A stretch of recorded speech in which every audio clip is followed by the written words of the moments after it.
vaut de loi, puisque la définition imagée d'un unifié, c'est donc toi, je définis l'image qui est. Mais le propre de définir, c'est l'unifier. Au début était le verbe, et le verbe était avec Dieu, indissociables qu'ils sont. Définir l'unifié dans l'infiniment petit, dans l'infiniment grand, dans l'omniprésence et l'omnipotence de toute chose, comme législation, où le vivant, l'animé, est représentant lui-même de sa propre représentativité. Le secret des livres, le secret du langage, dans le savoir et la connaissance, de la bienveillance des uns envers les autres, où nul ne serait plus jamais la prostituée de personne, où chacun serait un être vivant.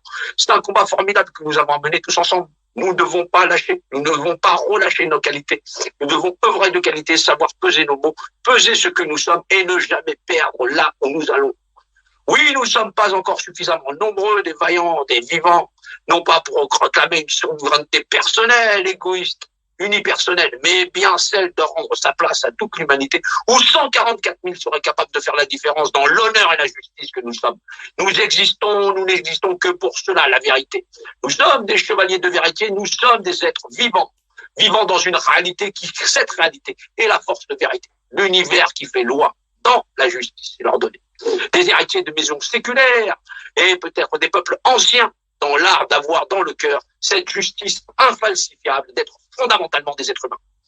Nous ne sommes pas des hypocrites, nous ne le serons jamais, nous ne sommes pas des associateurs. Jamais nous ne pratiquons la domination sur nos frères. Nous sommes des êtres justes, nous sommes des êtres vivants. C'est les règles de vivant qui nous régissent et nous l'acceptons de plein droit. Parce que nous ne supportons pas l'injustice, c'est que nous sommes des êtres de droit.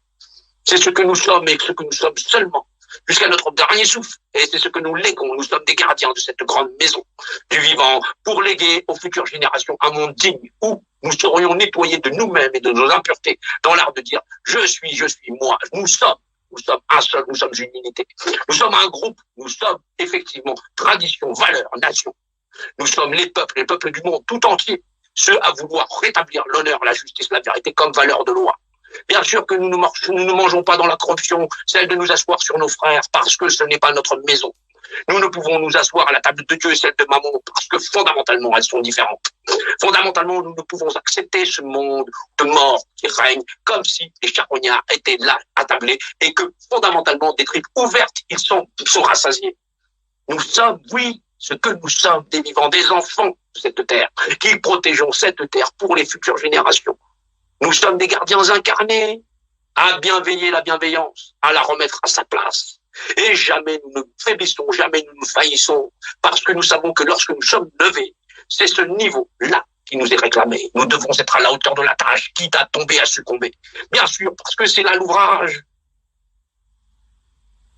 Nous sommes les tisseurs du destin. Nous appartenons à la grande maille, au grand maillage de l'univers. Nous le ressentons dans nos tripes, dans nos ventres. Nous le voyons dans les yeux de nos enfants, de nos anciens.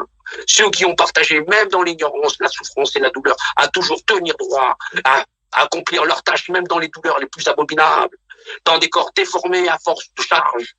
Oui, nous savons quelle est notre responsabilité jusqu'à notre dernier souffle du vivant, protéger le monde de ceux qui sont les plus petits, qui sont en vérité les plus grands d'entre nous, parce qu'ils seront l'habitacle bientôt, peut-être, mais si, mais peut-être, de la dignité qu'on leur aura rendue à vivre dans un monde humain et plus vivant.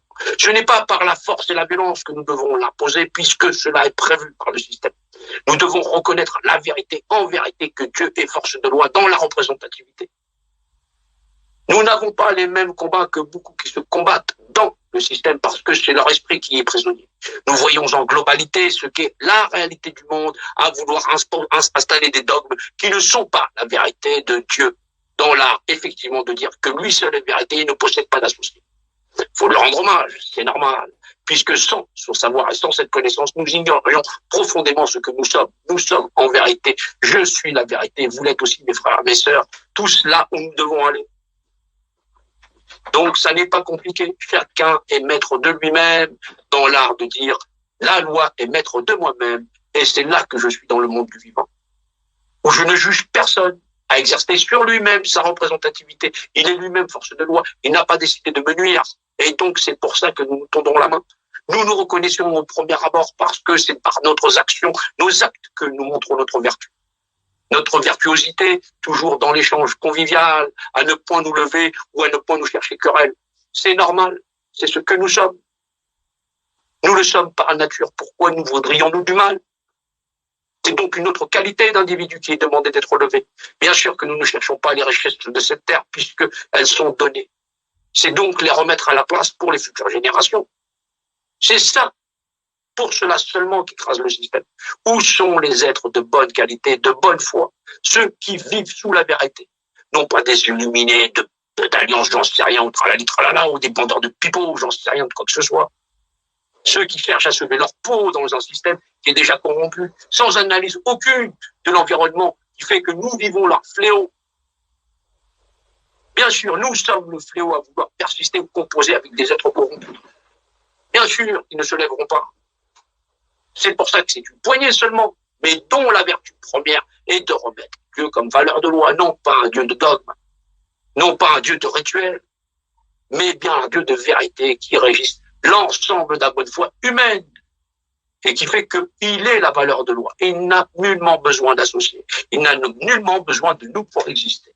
Il est la vérité absolue du monde réel dans lequel nous vivons. Tout lui est soumis parce que c'est vérité. Et nous comprenons qu'en soumettant cela à nous-mêmes, nous nous rendons responsables de notre propre représentativité et de notre action sur le monde, à ainsi partager ce que nous sommes. C'est un travail phénoménal où nous avons besoin, en plus, d'être et d'exister en qualité. Nous sommes pas grand-chose. Nous ne sommes que personnes personnifiées, une personnification, une émanescence d'une bienveillance. Oui, nous devons être bruts dans le combat parce que c'est contre des mortels que nous nous battons.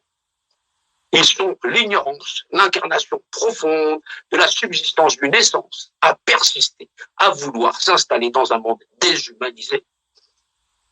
Nous avons affaire à un système propriétaire qui est là depuis très longtemps. Il faut se rendre compte de son étendue sur la planète. Il contrôle absolument le monde par un schéma très savant, dont nous ignorons totalement l'origine de ce principe-là, qui nous demande simplement où sont les humains profonds à se réunir et à dire « oui, nous reconnaissons Dieu de vérité ».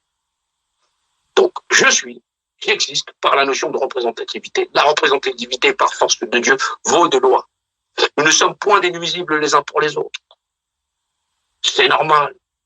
Qui peut accepter de livrer ses enfants à un rituel séculaire où la malveillance est devenue la loi? Ce n'est donc pas possible. Il y a donc quelque chose à réformer dans l'esprit humain. C'est donc